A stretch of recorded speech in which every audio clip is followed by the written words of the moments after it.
Here is something that should not be possible but seems to happen almost every single working day. A company announces it is firing 10,000 people. The next morning its stock price goes up. Not slightly. Meaningfully. Analysts upgrade their rating. Financial media describes the move as bold and shareholder-friendly. Somewhere in a boardroom, a CEO who just signed 10,000 termination letters is watching the share price tick upward and doing a calculation. Not about the people but about what that movement is worth to the portion of their compensation package tied to the stock. This is not a hypothetical. This happens. Repeatedly. With documented regularity. And the people to whom it happens, the 10,000 who just lost their jobs, are not in the boardroom for the calculation. They are somewhere else doing a different calculation. About their mortgage. About their health insurance. About how long their savings will last. Both calculations are happening at the same time, in the same economy because of the same announcement. And only one of them shows up in the market data. Here is what episode 1 established. The stock market and the economy are not the same thing. The market has structurally decoupled from the lived economic experience of most people. It measures the returns to capital, not the returns to labor. It measures the fortunes of 500 large companies, not the fortunes of 330 million people. This episode asks the next question. That gap doesn't maintain itself. Someone is actively tending it. Oh, and how? And what are the specific mechanisms that turn bad news for workers into good news for the market, so reliably, so repeatably, that it barely registers as a contradiction anymore? The answer starts with a rule change in 1982 that most people have never heard of. And it ends with the C-suite compensation structure that turned making the numbers into the only metric that matters. The mechanics of the earnings per share, or in air quotes, making the numbers. Before we get to the mechanisms, we need to understand what the market is actually measuring when it decides a company had a good quarter. Because everything else follows from this one number. Earnings per share. It is the single most watched metric in corporate finance, the number that analysts forecast, that CEOs manage toward, and that quarterly earnings calls exist to report. It sounds straightforward. Take the company's profit, divide by the number of shares outstanding, get a number. A bigger number is better.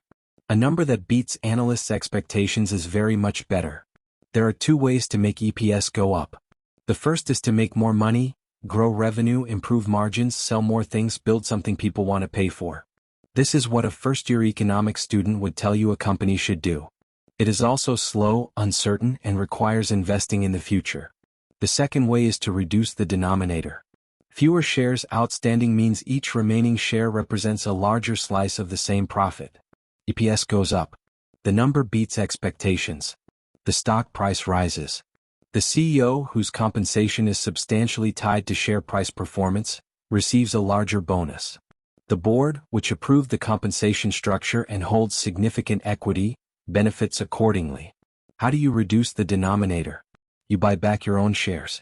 In 2024, S&P 500 companies set an all-time annual record of $942.5 billion in stock buybacks, up 18.5% from $795.2 billion in 2023. Footnote 1. To put that number in human terms, $942.5 billion is roughly the entire annual GDP of the Netherlands. It is more than the United States spent on Medicaid in 2024. It is capital that was not invested in new factories, not spent on R&D, not used to raise wages, not deployed into the productive capacity of the economy. It was used to purchase the company's own shares on the open market, reducing the share count, mechanically inflating EPS, and lifting the stock price. This was not always legal. Prior to November 1982, stock buybacks were classified as illegal stock market manipulation by the SEC for most of the 20th century, because that is precisely what they are. A company using its own cash to artificially drive up its own share price. The Reagan administration's SEC created a legal safe harbor via Rule 10b-18, which allowed corporations to repurchase their own shares within specific parameters. The effect was immediate. Buyback volume tripled within the first year after the rule went into effect. In 1980, before the rule, U.S. corporations spent $6.6 billion on buybacks. By 2000, the figure had grown to approximately $200 billion. By By 2018, S&P 500 companies announced a record $1.08 trillion in repurchases in a single year. Footnote 2. The rule has never been repealed. A 1% excise tax was added in 2022. The safe harbor it created, the legal permission to do what was previously classified as market manipulation, remains fully in effect. By Q3 2025, buybacks had reached $249 billion for the quarter, and full year 2025 was on track to break the $1 trillion mark. The top 20 S&P 500 companies accounted for 49.5% of all buyback activity, concentration at the very top of the market, buying back shares at a scale that represents a significant ongoing artificial floor under their own stock prices. Footnote 3. Here is the thing that ties this to the EPS game directly. Research published in the Harvard Law School Forum on Corporate Governance found that firms strategically bought back shares specifically to increase EPS when they would otherwise miss analysts' earnings expectations, and that when firms engaged in this opportunistic repurchase behavior, it came at a cost to the firm, diverting cash from productive investments such as employment and capital expenditure. Footnote 4. The company is not growing. It is managing its own share count to hit a number. And the number is what gets reported. The layoff premium, how firing people became a bull signal. Now we can talk about the layoffs. Through November 2025, U.S. employers announced 1.17 million job cuts, a 54% rise from the same period in 2024, and the highest level since the pandemic. The total ranks as only the sixth time since 1993 that announced layoffs exceeded 1.1 million before year-end, with previous occurrences in 2001, 2002, 2003, 2009, and 2020, nearly all recession years. Footnote 5. We are not technically in a recession.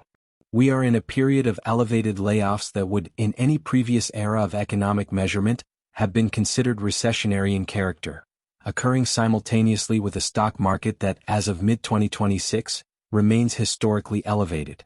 This is not a coincidence. It is a mechanism.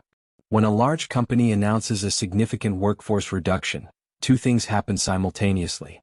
In the real economy, 10,000 or 20,000 people begin the process of losing their jobs, their employer-provided health insurance, their income, and their sense of professional identity.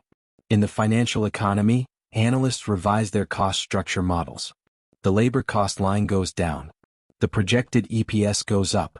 The stock frequently rises on the day of the announcement.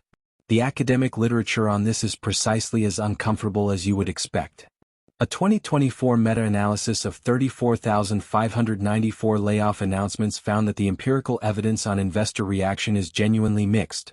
Some studies report positive average stock reactions, reasoning that the layoff signals management's attempt to cut unnecessary costs, while others report negative reactions or no significant effect. Footnote 6.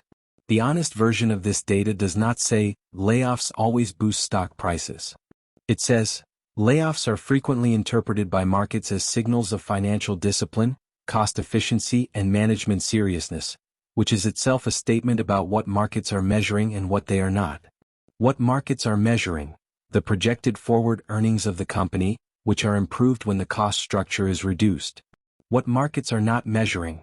The economic damage to the workers, the communities that lose their spending power, the long-term organizational cost of losing institutional knowledge, the innovation foregone when R&D teams are cut, or the downstream consumer spending impact of 100,000 households simultaneously tightening their budgets. Those things are not in the model. Not because the people building the model are unaware of them, but because the model is not designed to measure them. The model is designed to measure returns to shareholders. And the returns to shareholders in the short term frequently improve when the headcount goes down. This is not an accident. It is an incentive structure, and the incentive structure runs all the way to the top. The C-suite equation, how the boardroom gets paid. In 2024, the average S&P 500 CEO received $18.9 million in total compensation, a 7% increase from the prior year. The average CEO to worker pay ratio was 285 to 1. The median employee would have had to start working in 1740 to earn what the average CEO received in a single year. Footnote 7. That number, 285 to 1, is worth sitting with for a moment. In 1965, the CEO to worker pay ratio at large U.S. companies was approximately 21:1. Footnote 8. The ratio did not drift upward gradually. It exploded, starting in the 1990s, precisely as equity-based executive compensation became the dominant form of C-suite pay. Stock options. Restricted stock units. Performance shares vesting on EPS targets. The CEO's personal financial outcome became directly, mathematically tied to the share price. This is the design. It was presented, when it was implemented, as a solution to the principal-agent problem. The concern that professional managers paid a fixed salary would not necessarily act in the interest of shareholders who actually own the company.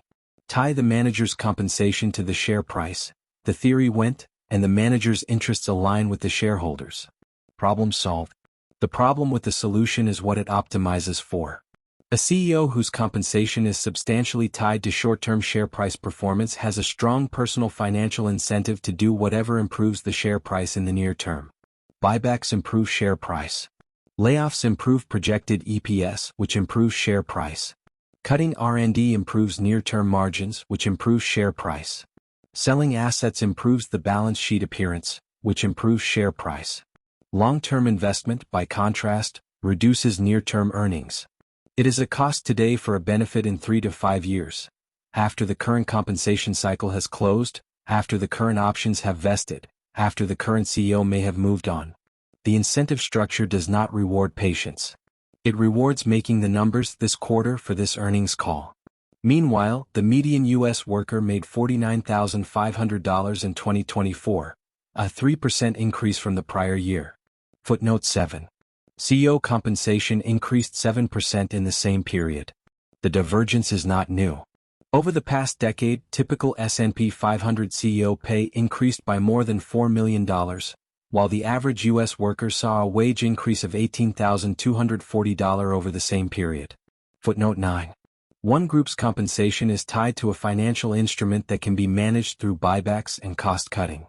The other group's compensation is tied to their labor in an economy where labor costs are the first line item examined when the quarterly number is at risk.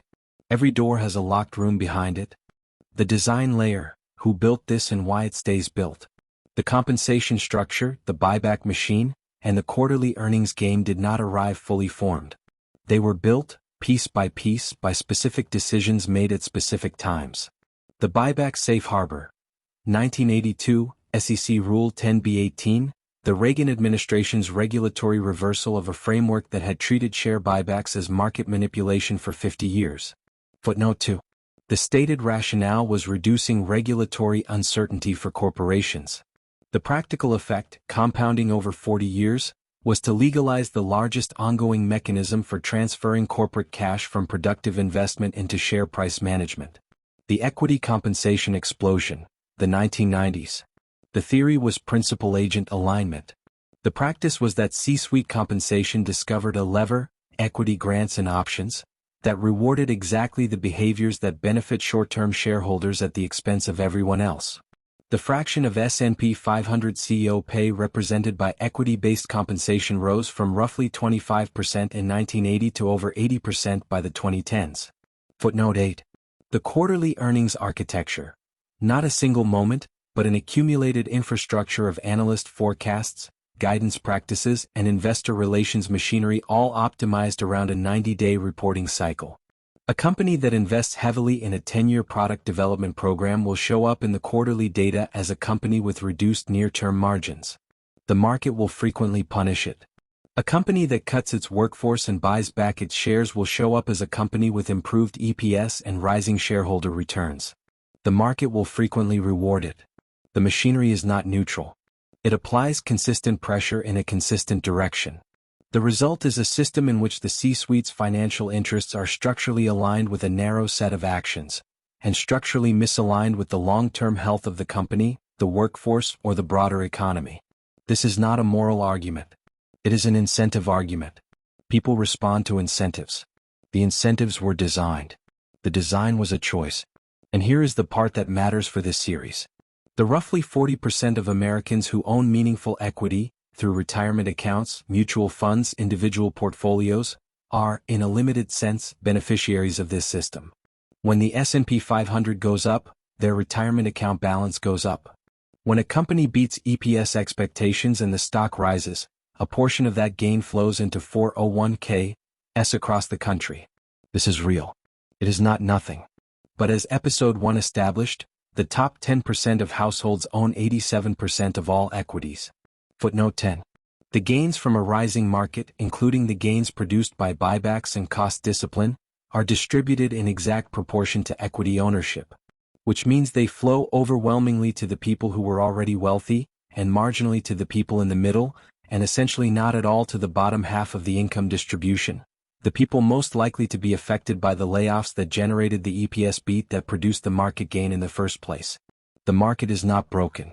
It is producing exactly the outcomes it was designed to produce. The design serves approximately the top 10% of the population directly, provides modest benefit to the next 30%, and is largely irrelevant to or actively harmful for the remaining 60%. That is not a market failure. That is the market succeeding at what it was built to do. Episode 3, the final episode of this series, asks who built it that way and when and what they said their reasons were. Because the architecture we have been describing in the last 2 episodes did not emerge from economic first principles. It emerged from a specific ideological argument, made at a specific moment by a specific person. And the argument was written down in the New York Times Magazine in 1970. To punctuate this ending, a company buys back $942 billion of its own stock in a single year. Legal since 1982. The CEO takes home $18.9 million, mostly in equity whose value rises when the buyback inflates the share price. The median worker takes home $49,500. Layoffs hit 1.17 million announced cuts in the first 11 months of 2025. The S&P 500 remains historically elevated. All of these things are true simultaneously. None of them are in tension with each other. They are the system functioning as designed, producing exactly the outcomes the incentive structure was built to produce. The question we have been building toward across 2 episodes is, designed by whom and why? The answer is a 1970 essay, a University of Chicago economist, and one sentence that restructured how the world's largest companies understood their own purpose. That is the next episode. And it is, in its way, the most important one.